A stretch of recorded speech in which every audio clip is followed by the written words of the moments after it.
Welcome. My name is Kyle Willard. I am the host of JavaScript Lifestyles, coming to you in recorded fashion from an undisclosed location somewhere on the West Coast. So JavaScript Lifestyles has been in hiatus for basically a year, a little over.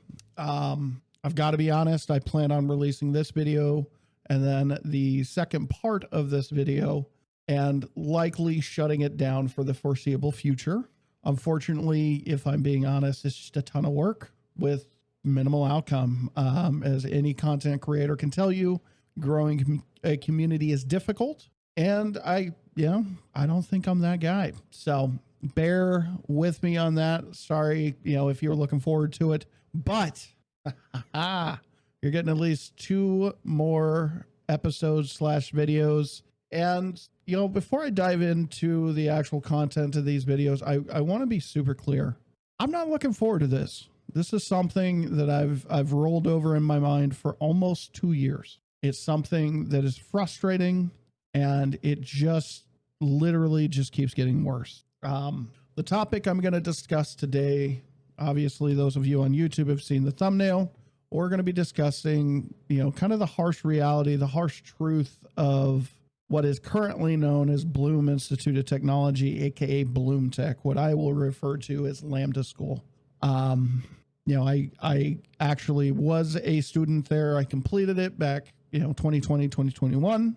And the second part of this series will actually be, a conversation about my experiences, what I ran into, before, during, after.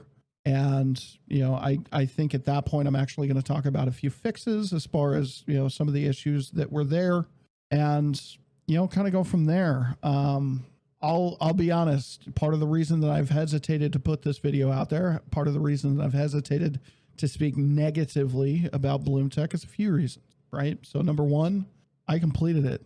I have an outstanding bill for upwards of $30,000 sitting on my LinkedIn profile. And I want that badge to be worth the digital paper it's printed on. By recording this video and the follow-up, especially the follow-up, I'm denigrating something that has a real value for those of us that went through the boot camp.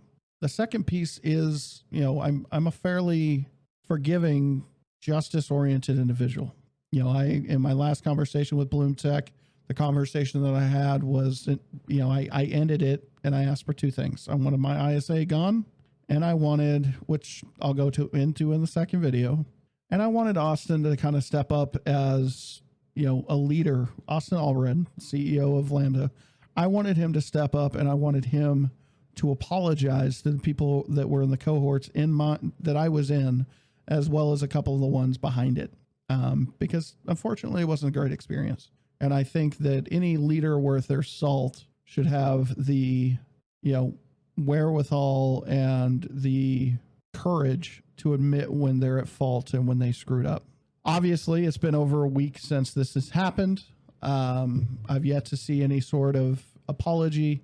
And actually, in fact, I got a, very, very brief email from Lambda that I quickly followed up on, and I've heard nothing since. And that's been, probably about 5 to 7 days at this point. Without further ado, I'm not going to drag that on. I'm going to start out with kind of my feeling on boot camps and, kind of the sphere for developers and the pathways that you can go. I am a huge advocate for alternative learning. I think that if you can go and you can learn on your own, or you go through a boot camp and you learn through that, I think, in my opinion, those are sometimes going to be better than going through a 4-year university to learn the same thing. I actually went through the trouble about a month ago to look into going back to university for development because, I'm still struggling to get a development job. And I looked at the courses, and it reminded me why I was so, fired up and passionate about, self-learning and boot camps. And that passion comes from the fact that I'm not a 19-year-old kid straight out of high school or 18-year-old kid out of high school. I'm a wee bit older. I've got a family. I have 2 awesome rescue dogs that we've rescued over the last 5 years. The latest one is my trusty Malamute that is laying oh so patiently next to me. I have over a decade, well over a decade's worth of work experience, on the job learning, self-learning. You know, I come from a background of, you know, at times working as much as 90 hours a week. You know, the last 4 to 5 years prior to going to Lambda, I had worked on average somewhere around the neighborhood of 60 to 80 hours a week. And that's okay. I don't mind that. My body's not too happy about it, but you know, that's a different conversation. You know, as somebody who, you know, enjoys working, somebody who's built to work, you know, the boot camp side of things was not scary. It wasn't, you know, intense. It was, okay, I'm going to work. I'm going to get things done. By working and getting things done, just like I always do, at the end of the day, I'm going to have a successful outcome. So yeah, that is my advice to you, is to take a look at the market, understand that while, you know, there's people like me that are, you know, vastly in support of boot camps and self-learning, you know, just being able to prove your craft, it is still a harder route than going and getting a college education. Okay. If I was to rate the routes in which, you know, to enter the software engineering or, you know, web development industry, number one is college. You know, for all the goods and bads, college is still the way. You know, there's still organizations that hold very dear to their adherence to an associate's as a bare minimum, preferred a bachelor's, with a master's degree being, you know, kind of their Goldilocks perfect spot. Next up would be a boot camp, a structured environment where you learn how to, you know, do various tasks. The other big piece is that you're actually learning with other people, and, you know, hopefully that learning includes actually doing team projects, working with things like Trello or Jira, you know, in concert with documentation, and actually going through sprint cycles and learning how that process works, working together using GitHub and Git, so you can actually start to deal with, you know, Git flow and run into those merge conflicts and other things that you're going to run into in a real life setting. And then lastly, of course, is learning on your own.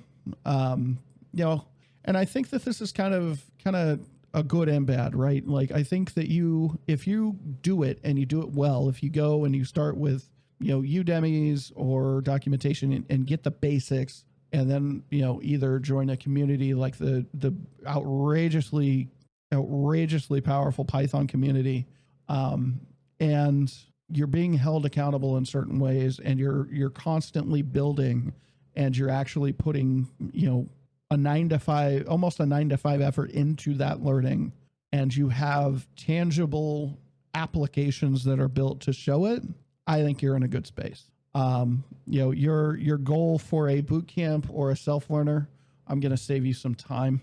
Don't talk to staffing agencies. It's a waste of time. Most of them are looking for a degree and or 2 to 4 years of experience as a base minimum. That's coming from somebody who worked for one for, you know, almost a year and a half, right? And my forte was software and engineering recruiting. So without further ado, though, I'm not going to sit here and just yak at you. Let's get into Lambda School and start talking about the good, the bad, the ugly. Let's rip some scabs off. All right, so a little bit of history to start. Back in 2017, Austin Allred and Ben Nelson founded Lambda School. Ben Nelson at the time worked for Dev Mountain, who was a competing boot camp. Last I looked, they're still around. Take a look, correct me if I'm wrong. Austin Allred at that point in time was working for a payday loan company. Odd transition, but okay, cool, do it. And at the same time that he was founding Lambda School, Austin Allred actually released a book with co-author Vin Clancy called Secret Sauce: The Ultimate Growth Hacking Guide. Growth hacking, for those that aren't really clear, it's basically, you know, a data-driven plus creativity approach to marketing, where growth is the primary metric you focus. All right, so this video is going to be pretty simple. I'm going to go over what everybody else thinks about Lambda. I'm going to go over, you know, an article from Wired, I'm going to, highlight an article from the New York magazine Intelligencer, and then I'm going to throw a few excerpts from TechCrunch articles. And then from there, we're just going to kind of close and talk about what's next and why I'm doing this. So this is from Wired. This is dated August 26, 2019. The source is in the slide for you to take a look at. This is 2 years after Lambda was started. And Lambda, I'm going to summarize these guys. If I don't, it will take too long. Lambda's talking about going on to coding forums where people usually talk about JavaScript bugs and command line functions. I'm not sure why they're talking about command line functions, since not the most common thing to talk about, but okay, whatever. And he's talking about the forum being suffocated by rants and raves on a particular topic, a coding bootcamp called Lambda School, which Austin Allred runs. And this is kind of the key point here. To Allred, the post looked suspiciously robotic. Perhaps a competitor was posting spam to get any mention of Lambda banned from the forums. Maybe it was a bootcamp critic on a tear. Allred had heard that people were spreading rumors he was behind the accounts trying to gin up more exposure, good or bad, for his startup. And he said, people want us to fail. People want to think that Lambda is a scam because they believe the results that we're producing are impossible. The article continues, like most coding schools, Lambda curriculum is unaccredited. So to repeat that, not accredited. And they self-report performance metrics, meaning that they disclose what they want to in the performance metric. There's no outside organization looking at how those metrics were derived, etc. State regulations vary for online schools. Lambda was fined $75,000 in March by a California regulator. Okay. The result, Allred says, of poor legal advice. And then kind of the other snippet that I wanted to bring from this article is this. As Allred sees it, anyone can be a coder provided they're willing to put in the work. The most important quality, he says, is grit. That upsets some people, he suspects. Quote, we eliminate the excuses people rely on to say why they're not successful, why they're not rich, or why they went down a different path. Now, I think it's telling, and you'll see this in the Intelligencer article as well, is that I think Austin Allred, and I'm going to start out by giving him a compliment here. I think he is a fantastic marketer. I think that he is extremely good at public speaking. I think he's very articulate. I think he gets his point across. That said, I think there's a struggle on his end with making excuses. And I think that, he ran into roadblocks with Lambda that he hadn't anticipated.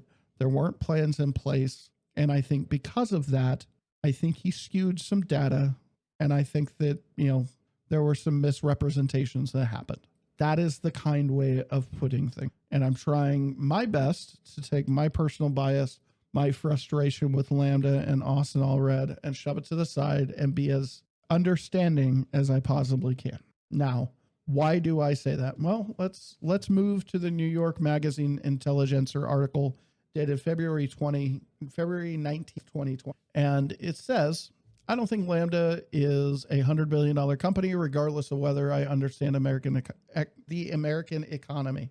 Internal company documents obtained and reviewed by the Intelligencer, plus interviews with former staff and students, show a company selling unprepared students and incomplete education, fueled by over-promising marketing and misleading, if not downright fraudulent, figures. And I would strongly encourage you, again, I'm putting the source on the slide so you can pull it, or, I'm planning on putting it in the description as well, or in the comments. I would strongly encourage you, if you're interested in Lambda School, just off the bat, Vincent Wu, who's the author of this article, not only has a very good article that he goes over stuff, but he also has a SoundCloud audio interview with Austin directly where they talk about some of the issues. I contemplated stealing segments and throwing it in here. I'd rather leave it just as a link for you to explore. not because I think that, it will denigrate kind of what we're talking about, but more because I'd rather you listen to the entirety. My goal here is not just to blast these guys in these next few slides that we're going to go over, which are predominantly pulled from New York Magazine and Vincent Wu's article. They're pretty bad. So moving on, we're going to start with job placement, and I'm not going to read all of it, but I'm going to give you the kind of key points that I see. So first of all, the point of a boot camp obviously is to get a better job, right? I think we can all agree that the only reason you're really going to a boot camp is either to refresh skills that you learned previously that you need to hone and sharpen to get back into the industry, or to get into the industry in the first place. Lambda's claim reproduced on this website is that 86% of Lambda school graduates are hired within 6 months and make over $50,000 a year.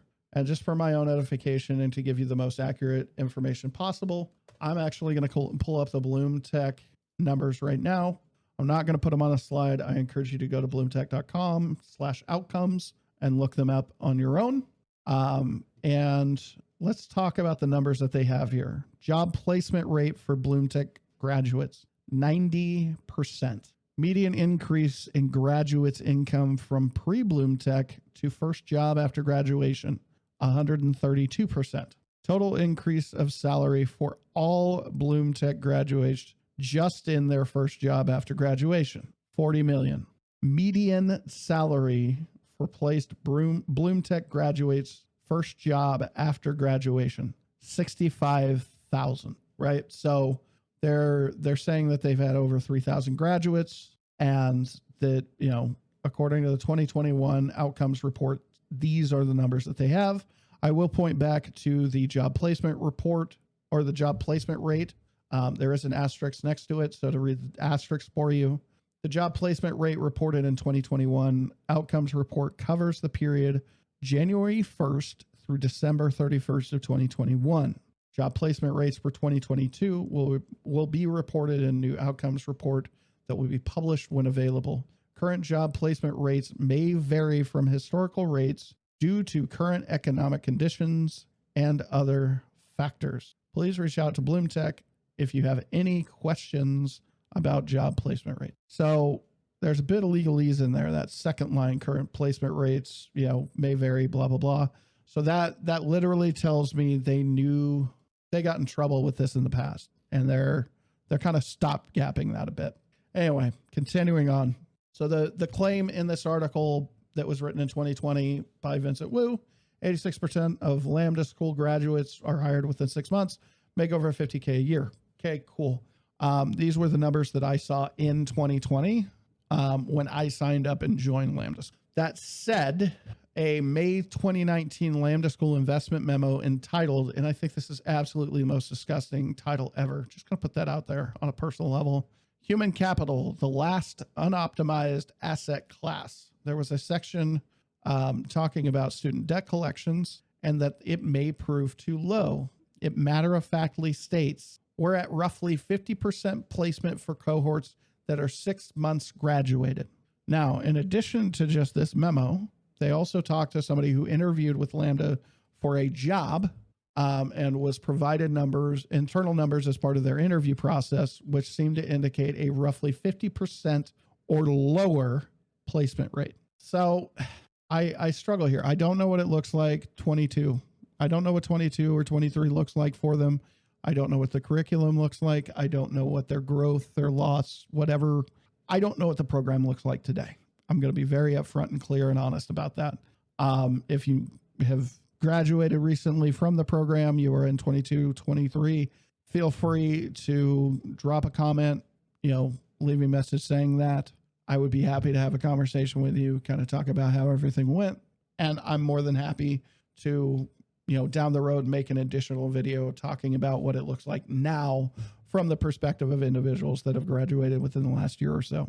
That said, talking to a former director of career readiness, Sabrina Baez, told Vincent Wu in this article that the first batch of students were extremely difficult to place, largely because of how underdeveloped the curriculum was at the time. When asked about the 86% claim, after 6 months, she said, I would probably, out of that 71 students, within 6 months of them graduating, it was probably 50 to 60% placement rate. And she added that Allred sometimes exaggerated on student placement progress on Twitter, recalling as an example an instance which she told Allred a student might receive an offer, only to find out later that he had tweeted that the student had already gotten an offer. Now, I don't know if this happened while I was there. I do want to say that the internal student Slack, there's one specifically about placements, people getting jobs. I don't know if there were 10,000 people going through the school at that point, but it was constantly having a new person. And I don't know if they're spreading it out so that there's a constant ping for that channel showing more and more people that are getting jobs. If they are, that's a bit dishonest because that's not truly the case. Exaggerating about student placements on Twitter. I don't know, man. I go back to what I said. I mean, he's a good marketer, but I think that there's a struggle at times for him being completely transparent. The next piece is kind of a big one for me. This article came out before I started, but I did not see it until, recently. And the ISA is kind of what is preached, what the party line is that Lambda School doesn't get paid until you do. And I think I heard that turn of phrase, that mantra used while I was attending almost at least once every unit, if not multiple times per unit by various people, usually as a response to criticism. I heard it from the sales guy that signed me up. I heard it from the lead instructor during the orientation. I heard it from Austin during one of the live sessions that he did talking about changes to the program. I heard it from various support staff. I mean, it was said throughout. However, in Wired reported in 2019, for about half of the ISAs, the company sells the rights to a portion of its returns to investors. In return, they get cash up front. Austin Allred has vociferously denied this claim, suggesting that the author of the piece was mistaken. In October, he tweeted, "We never get paid up front for ISAs." That's great. However, in private communication dated for 2018, that was found to be untrue. A hedge fund paid $10K per ISA to purchase half of Lambda School's ISAs. In fact, Allred lamented not being able to accept a better deal from a second fund because the deal with the first fund came with a 2-year exclusivity agreement. Students that the author spoke to were entirely unaware of this practice. We were never told. We were told that party line, the mantra of, we don't get paid until you do. Full stop. This week, The Verge reported Edley began removing references to Lambda from its website. The school's secret financing arrangements are a violation of Lambda's central promise to its students, that Lambda only makes money when students make money. And before I keep going here, let's kind of discuss the ISA in very quick and dirty detail. Okay. The ISA, the way that it's structured, is similar to that of a college loan in that you get money up front to go to school, or in this case, a boot camp, and then you have to pay it back after you're done. The attractive part of the ISA is that there is an income minimum. You have to achieve $50,000 a year in annual income pre-tax prior to the ISA even potentially activating. Otherwise, it's deferred. Now, the reason I say potentially activating is because, second of all, your role has to be a development role or a tech adjacent role. Software sales, cloud engineer, tech support, basically anything that's tech, they're going to say is an adjacent career, literally, which is kind of, it's kind of out there looking back at it. Software sales was one that we talked about in the orientation. We talked about tech support. We talked about support engineer, which is it's literally tech support, but you can actually do the coding if you need to. Usually there's some API access that goes along with that, or implementation access. So there's literally anything that's tech adjacent, they're going to try and hit you for. They actually tried to come after me for the fact that I was a technical recruiter. And the only recourse I had in stopping that was to reach out to Meritos, the ISA holder, and Lambda School directly and present the job description in a letter from my boss, highlighting that the skills that I learned at Lambda weren't required for the job. Additionally, just to be real, just to make sure that there's nobody that thinks that I was playing the system there, none of the people that I worked with at my previous role had any tech experience prior to getting hired. Most of them had bachelor's or master's degrees in business and or came from other recruiting companies or the accounting space. So as much as my tech side of things might have been cool, I've got a tech history that goes all the way back to 2004 in various roles and privately that I can speak to, as well as demonstrate, not including my time at Lambda School. Plus I have well over a decade of sales and sales management experience. So yeah, those are factors that have to be taken into account. Anyway, I'm digressing. Tech adjacent role, once you hit $50,000, there's also a dollar amount that I think actually comes out closer to $47,000. But once you hit one of those triggers, you then are required to pay 17% of your gross annual income to them on a monthly basis. So, just to make sure that everybody's clear on that, you have to pay 17% pre-tax of your income to the ISA holder or the person who's collecting that money for Lambda. It's not, after taxes. It's not after child support. It's not after your health insurance. It's not after, any sort of withholding, it's pre-tax. So this is pretty intense to begin with, considering that there are states that, the federal and state kind of comes together to the point where you're, losing roughly 20% of your income. So all told, you're looking at losing just under 40% of your income per month, 37% of your income between taxes, state, federal taxes, and the ISA.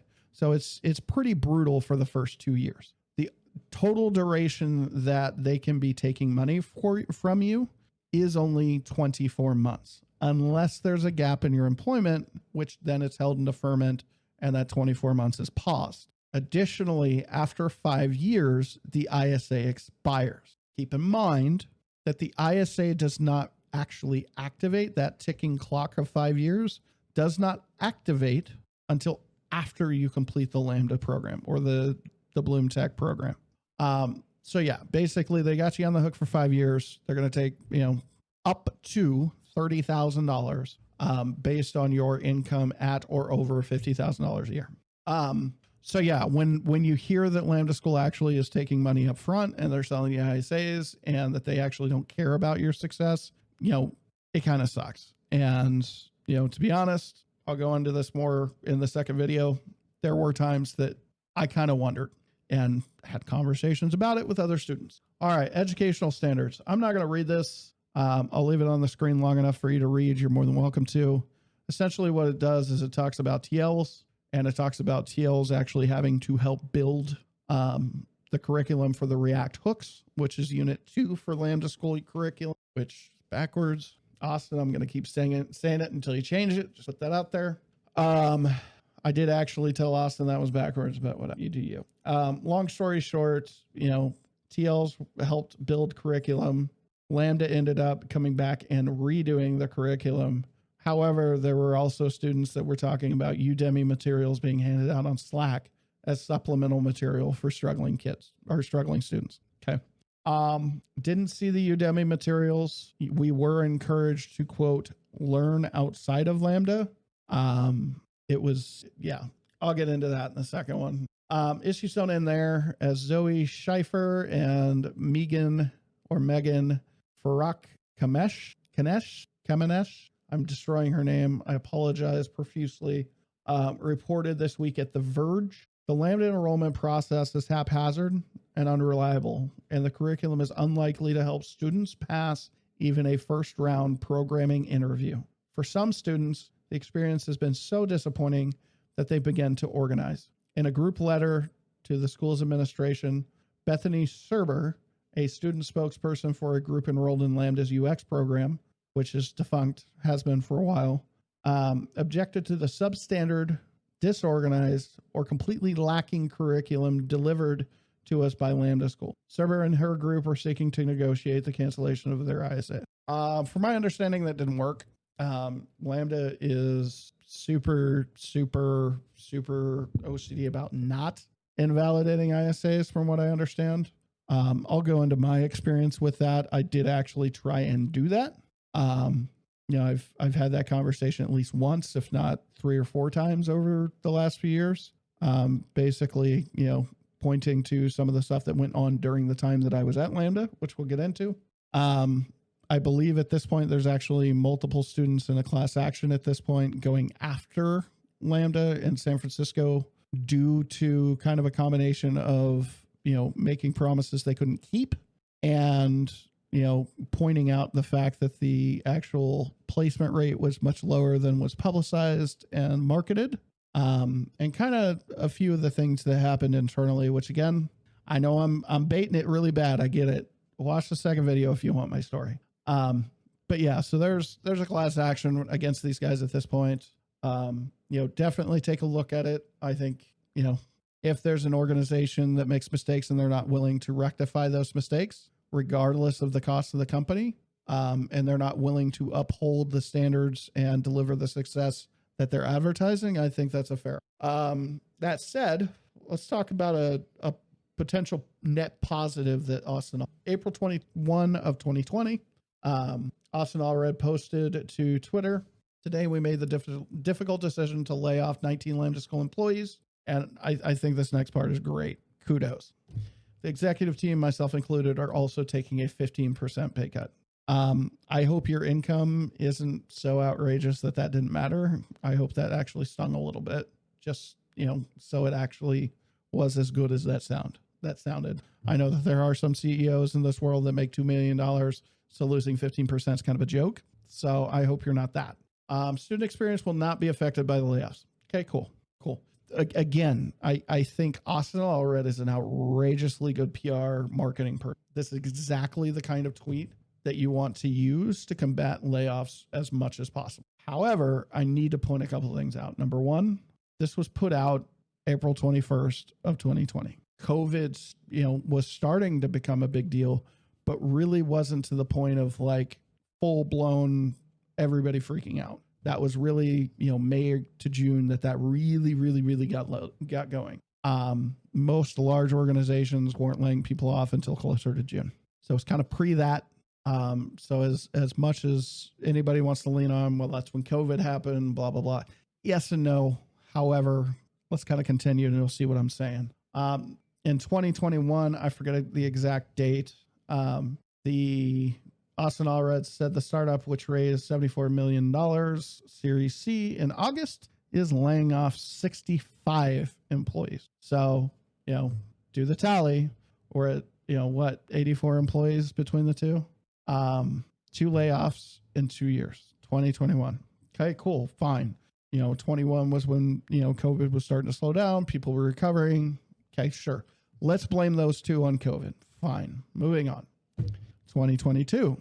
And these are all on TechCrunch. You can look them up. I've got the links at the bottom there. Might have to zoom in to look at them, but they're there. The venture-backed startup is conducting massive layoffs, according to sources.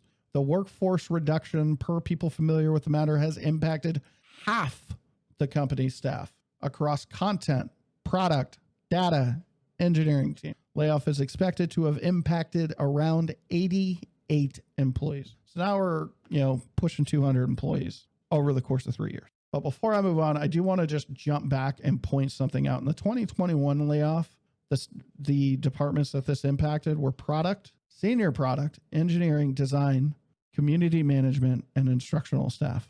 Translation, the student experience not being affected by layoffs. The second one, maybe not so much. I will also point out that 21, I believe early 21 was when, and again, I'll go into this more in my experience, is when the TL portion of the program was done away with. So yeah, 2021, call it COVID, call it restructuring, call it whatever you want. Realistically, to me, it's very much a red flag that an organization in 3 years is having to lay off, from the sounds of it, a third to half of its staff every single year. All right, moving on. Why am I doing this video? Right, we're at the 41-minute mark at this point. Why am I doing this video? Why am I speaking out about Lambda? What is my problem with Austin Allred Ben Nelson and Lambda School, aka Bloom Tech, aka Bloom Institute of Technology. Well, I went there. Okay.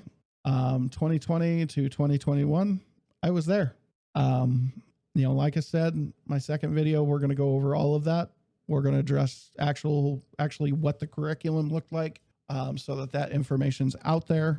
I'll talk about the level of instruction. I'll talk about labs. I'll talk about computer science or CS. I'll talk about Lambda X. But I went there. I bought it hook, line, and sinker. There might be the question of, but you completed. Why do you care? And the reason I care is because I am a fan of transparency. I'm a fan of, being told the hard, honest truth.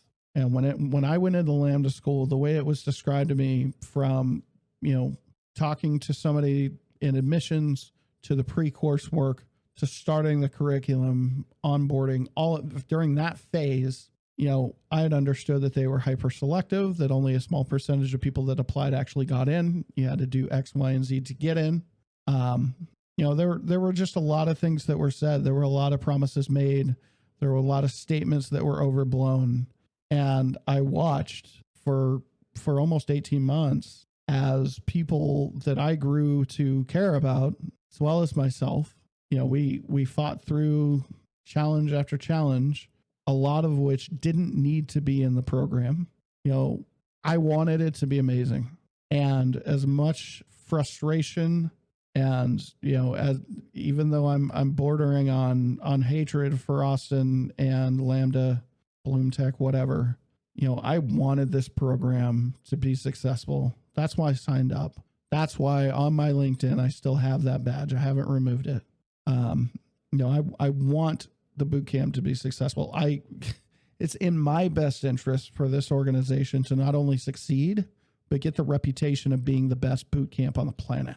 And because of that, I think that there needs to be a level of accountability that Austin and his team are held to.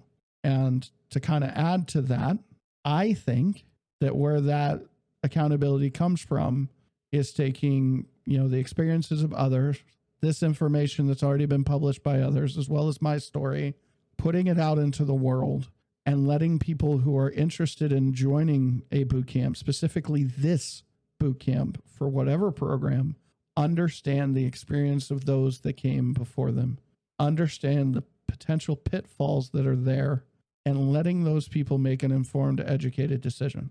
It's the kind of the harsh reality is when it comes to business is that your customers are the ones that hold you accountable. If you do right by them, they're going to sing your praises to 1 million people. And in sales, basically the adage is that, in sales, you'll get 1 referral for every 10 people.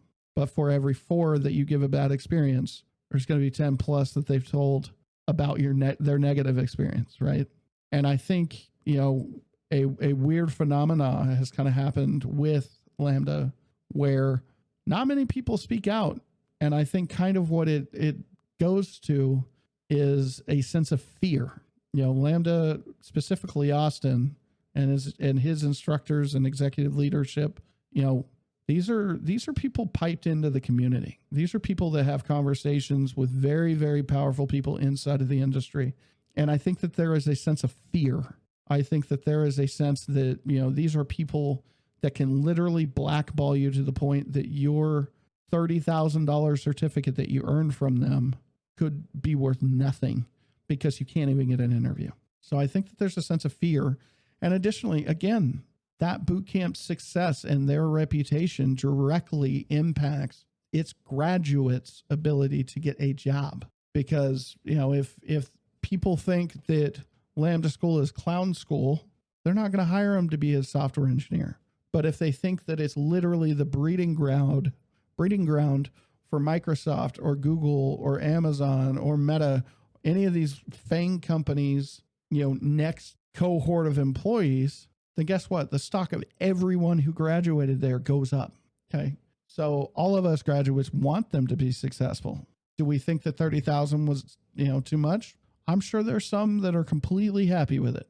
There are others that think it was worth, 20,000. There are others that think it's worth 10,000. There are others that think it's worth 5,000. There are others, even still that think it's worth zero, that felt like they got, roped into a program that was failing, got a half-baked education and are struggling because of it. And they haven't even bothered to apply for a software engineering job because they haven't had the time to reteach themselves everything that was supposed to be there for them to be able to prove that experience. But again, I hope that all of you that watch this, make an educated decision. I hope that Austin and his team will take the time to listen to the criticisms that are levied in this video, and then the experience in the next video when I lay that out here in the next week or so. And they take that information, and whether or not they, do what I've asked or do better by me, I hope that as time progresses that they do right by the people that are currently in the program.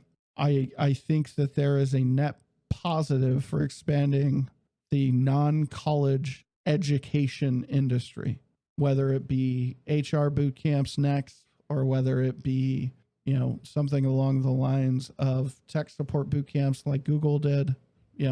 I think it's fair to say, especially with all the political vitriol around, higher education over the last 10 years, I think that, a more focused, targeted education, similar to what you would see in a trade school, is potentially more viable for the next generation. And I hope the people listen, man. I hope that this gave the right message. But with that, I wish you all the best. Stand by for part 2, and we'll talk soon.